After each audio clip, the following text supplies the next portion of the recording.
Now, I'm going to jump to a topic I think every parent probably wants to hear from you is that let's talk the practicality of parents being asked by their 12, 13-year-old child, Mummy, Daddy, I want TikTok. Every one of my friends has got it. Why can't I have it? Now, if I'm putting myself in that situation and I've approached you, before I even consider my decision, what are the absolute non-negotiables that we need to be in place to avoid disaster? Well, there's two parts to that question. There's is this happening today or is it happening after the 10th of December? Because currently, the legal minimum age to have any form of social media is 13 years. So if your child is not yet 13 years, it is not even a conversation to be had. It is, darling, here are the rules of the platform. The platform says you cannot have an account until you're 13. I am not going to help you to lie, to set up an account that you're not allowed to have. So we will chat about this after you've turned 13. So that's what you would have done.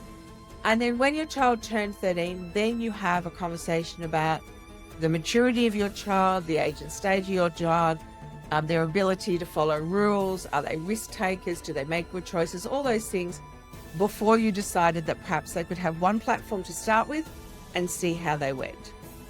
But see, that's going to change now because the government at this point is still persevering with raising that age to 16 years. So if your child is not going to have turned 16 by the 10th of December, well, then that's the conversation that you have to have. The rules state that you are not allowed to be there. It is going to be very hard to dial it back because children knew that it was 13. They lied anyway. And in fact, 86% of children under 13 on these platforms are there with parental permission. So raising the age isn't going to fix that or address that issue. There was articles in the paper about kids racing to sign up. Don't bother, because if you're there and you're not 16, you're going to be booted off the platform anyway, so that doesn't matter. And you're going to have to prove that you are over 16.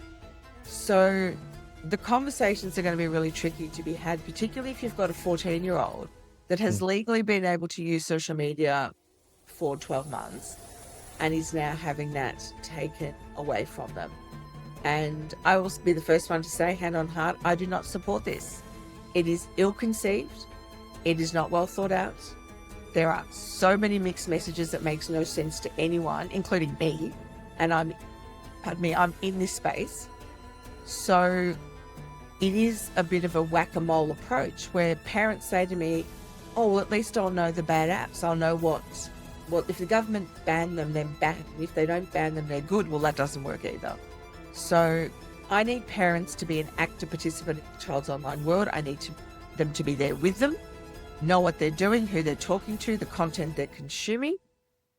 But the age thing is tricky because it's like, what is it today? And what is it going to be on the 13th or the 10th of December? Yeah, I think that's definitely going to be interesting. And just for those listeners who may not know too much about it, the government has come out and said straight out that this is a responsibility on the technology providers themselves, not the parents. As in, it is up to TikTok, it is up to Meta, Facebook, and all these other platforms to actually verify the age. And if you're not 16, you're out of our system.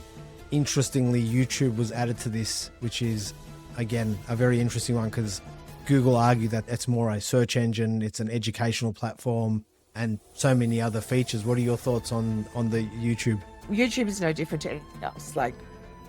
And there should be no exemptions. So, it's one in, all in. I mind if you're going to ban them, you ban them all. If you don't, you don't. I think it was very dishonest and deceitful what Michelle Rowland did, the former communications minister, signing some deal with YouTube to say that they were primarily an educational platform. When, yes, you can learn to change a tap washer on YouTube, absolutely. But there are some awful things on YouTube. There is content that is not suitable, and the algorithms push more and more of that inappropriate content. So they should not have ever been considered for an exemption in the first place. But then you've got to look at the platforms, which are the main ones that you talked about, Meta, Instagram, Facebook, TikTok, Snapchat. But what about chat platforms? And what about server-based platforms such as Discord? What about WhatsApp? What about chatting games? So the argument by the government is games have ratings, which they do, but game chat is not rated. And pedophiles are in game chat. And pedophiles groom children in game chat. And cyberbullying happens in game chat, as it does on Discord and WhatsApp. So they're going to get a free pass. So that's going to lull parents into a bit of a false sense of, oh, well, they're not banned. It must be safe for my kid.